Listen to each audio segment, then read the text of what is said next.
ನಮಸ್ಕಾರ, ಎಲ್ರಿಗೂ ಸ್ವಾಗತ. ದುಬಾರಿ ರಾಸಾಯನಿಕ ಕೀಟನಾಶಕಗಳನ್ನು ಬಳಸಿ ಸಾಕಾಗಿ ಹೋಗಿದ್ಯಾ?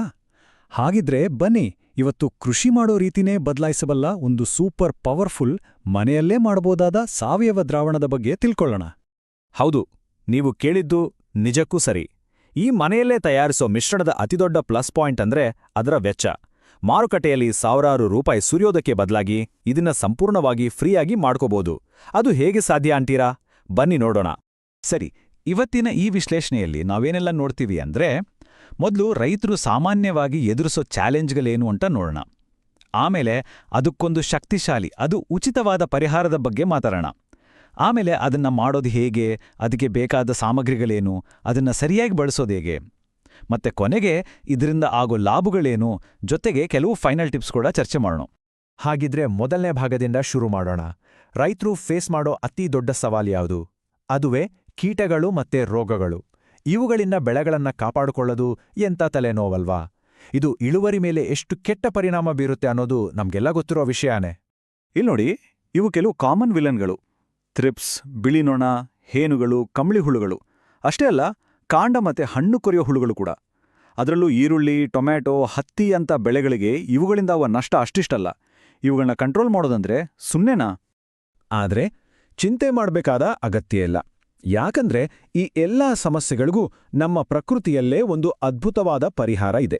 ಅದುವೇ ಒಂದು ಪವರ್ಫುಲ್, ಮನೆಯಲ್ಲೇ ತಯಾರಿಸಬಹುದಾದ ಮತ್ತೆ ಮುಖ್ಯವಾಗಿ ಸಂಪೂರ್ಣವಾಗಿ ಉಚಿತವಾದ ದ್ರಾವಣ. ಈ ಸ್ಲೈಡ್ನಲ್ಲಿರೋ ಕಂಪ್ಯಾರಿಸನ್ ಅನ್ನ ಗಮನಿಸಿ. ಒಂದ್ಕಡೆ ರಾಸಾಯನಿಕ ಕೀಟನಾಶಕಗಳು ದುಬಾರಿ, ಅವುಗಳ ಬಳಕೆ ತುಂಬಾ ಸೀಮಿತ, ಮತ್ತೆ ಒಂದಷ್ಟು ದಿನ ಆದ್ಮೇಲೆ ಎಕ್ಸ್ಪೈರ್ ಆಗಿ ಹೋಗುತ್ತೆ. ಆದ್ರೆ ಇನ್ನೊಂದು ಕಡೆ ನೋಡಿ, ಈ ಮನೆಯ ದ್ರಾವಣ, ಇದು ಬಹುತೇಕ ಉಚಿತ. ಅಷ್ಟೇ ಅಲ್ಲ, ಇದು ಕೀಟನಾಶಕ, ಶಿಲೀಂಧ್ರನಾಶಕ ಅಷ್ಟೇ ಯಾಕೆ ಒಂದು ಟಾನಿಕ್ ಥರನೂ ಕೆಲಸ ಮಾಡುತ್ತೆ. ಎಲ್ಲಕ್ಕಿಂತ ಮುಖ್ಯವಾಗಿ ಇದಕ್ಕೆ ಎಕ್ಸ್ಪೈರಿ ಡೇಟ್ ಅನ್ನೋದೇ ಇಲ್ಲ. ಹೌದು, ಇದನ್ನ ಗೋಮೂತ್ರ ಬಳಸಿ ಮಾಡಿದ್ರೆ 5 ವರ್ಷಕ್ಕೂ ಹೆಚ್ಚು ಕಾಲ ಇಟ್ಕೋಬಹುದು. ಯೋಚನೆ ಮಾಡಿ, ಒಂದ್ಸಲ ಮಾಡಿಟ್ರೆ ವರ್ಷಗಳ ಕಾಲ ಚಿಂತೆ ಇಲ್ಲ. ಎಷ್ಟು ಅನುಕೂಲ ಅಲ್ವಾ? ಹಾಗಿದ್ರೆ ಇಷ್ಟೆಲ್ಲ ಅದ್ಭುತ ಗುಣಗಳಿರೋ ಈ ದ್ರಾವಣವನ್ನ ಮಾಡೋದು ಹೇಗೆ? ಬನ್ನಿ, ಈಗ ಅದರ ರೆಸಿಪಿ ಮತ್ತೆ ಬೇಕಾಗಿರೋ ಸಾಮಗ್ರಿಗಳ ಬಗ್ಗೆ ಡೀಟೇಲ್ ಆಗಿ ತಿಳ್ಕೊಳ್ಳೋಣ. ಈ ದ್ರಾವಣದ ಅಸಲಿ ಶಕ್ತಿ ಬರೋದೇ ಪ್ರಕೃತಿಯಿಂದ. ನೋಡಿ, ಗೋಮೂತ್ರ ಅಥವಾ ನೀರು, ಬೇವಿನೆಲೆ, ದತ್ತೂರಿ, ಎಕ್ಕದ ಗಿಡ, ಕಾಂಗ್ರೆಸ್ ಹುಲ್ಲು ಅಂತಾನೂ ಕರೆಯೋ ಪಾರ್ಥಿನಿಯಂ, ಈರುಳ್ಳಿ, ಬೆಳ್ಳುಳ್ಳಿ, ಒಳ್ಳೆ ಖಾರ ಇರೋ ಮೆಣಸಿನ್ಕಾಯಿ ಮತ್ತೆ ಎಲೋವೆರಾ. ಇಷ್ಟೇ ಸಾಕು.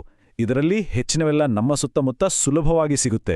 ಕೆಲವನ್ನಂತೂ ನಾವು ಕಳೆಗಿಡ ಅಂತ ಕಿತ್ತು ಬಿಸಾಕ್ತೀವಿ ಅಲ್ವಾ? ಇಲ್ಲಿ ಒಂದು ತುಂಬಾನೇ ಮುಖ್ಯವಾದ ಪಾಯಿಂಟ್ ಇದೆ. ಇದನ್ನ ತುಂಬಾ ದಿನ ಇಟ್ಕೋಬೇಕು ಅಂದ್ರೆ ಗೋಮೂತ್ರವೇ ಬೆಸ್ಟ್. ಒಂದು ವೇಳೆ ಗೋಮೂತ್ರ ಸಿಗ್ಲಿಲ್ಲ ಅಂದ್ರೆ ನೀರನ್ನ ಬಳಸ್ಬೋದು. ಆದ್ರೆ ನೆನ್ಪಿರ್ಲಿ, ನೀರಿನಲ್ಲಿ ಮಾಡಿದ ಮಿಶ್ರಣವನ್ನ ತಕ್ಷಣವೇ ಬಳಸ್ಬಿಡಬೇಕು.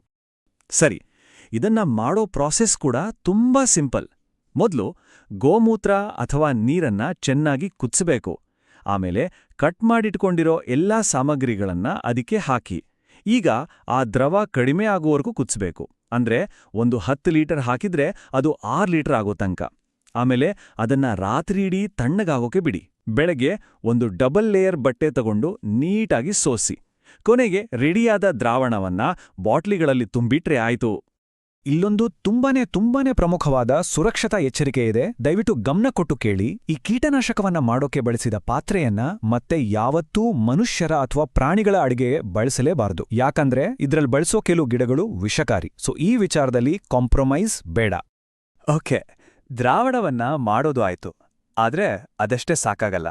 ಅದನ್ನ ಕರೆಕ್ಟಾಗಿ, ಎಫೆಕ್ಟಿವ್ ಆಗಿ ಬಳಸೋದು ಕೂಡ ಅಷ್ಟೇ ಮುಖ್ಯ. ಈಗ ಅದನ್ನ ಸರಿಯಾಗಿ ಬಳಸೋದು ಹೇಗೆ ಅಂತ ನೋಡೋಣ. ಪರ್ಫೆಕ್ಟ್ ರಿಸಲ್ಟ್ ಬೇಕು ಅಂದ್ರೆ ಡೋಸೇಜ್ ಕರೆಕ್ಟ್ ಆಗಿರಬೇಕು. ಸಾಮಾನ್ಯವಾಗಿ ಒಂದು ಸ್ಪ್ರೇ ಪಂಪ್ ಅಂದ್ರೆ 20 ಲೀಟರ್ ಇರುತ್ತೆ ಅಲ್ವಾ? ಅದಕ್ಕೆ 500 ಮಿಲಿಲೀಟರ್ ಅಂದ್ರೆ ಅರ್ಧ ಲೀಟರ್ ದ್ರಾವಣವನ್ನ ಮಿಕ್ಸ್ ಮಾಡಿದ್ರೆ ಸಾಕು. ದೊಡ್ಡ ಮಟ್ಟದಲ್ಲಿ ಅಂದ್ರೆ 1 ಎಕರೆಗೆ ಸ್ಪ್ರೇ ಮಾಡ್ತಿದ್ರೆ 200 ಲೀಟರ್ ನೀರಿಗೆ 5 ರಿಂದ 6 ಲೀಟರ್ ದ್ರಾವಣವನ್ನ ಬಳಸಬಹುದು. ಇದನ್ನ ಬಳಸೋದ್ರಲ್ಲಿ 2 ರೀತಿ ಇದೆ. ಒಂದು, ರೋಗ ಅಥವಾ ಕೀಟ ಬರೋದಕ್ಕಿಂತ ಮುಂಚೆನೇ ತಡೆಯೋದು. ಅದಕ್ಕೆ ಪ್ರತಿ 7 ದಿನಕ್ಕೊಮ್ಮೆ ಸ್ಪ್ರೇ ಮಾಡಿದ್ರೆ ಸಾಕು.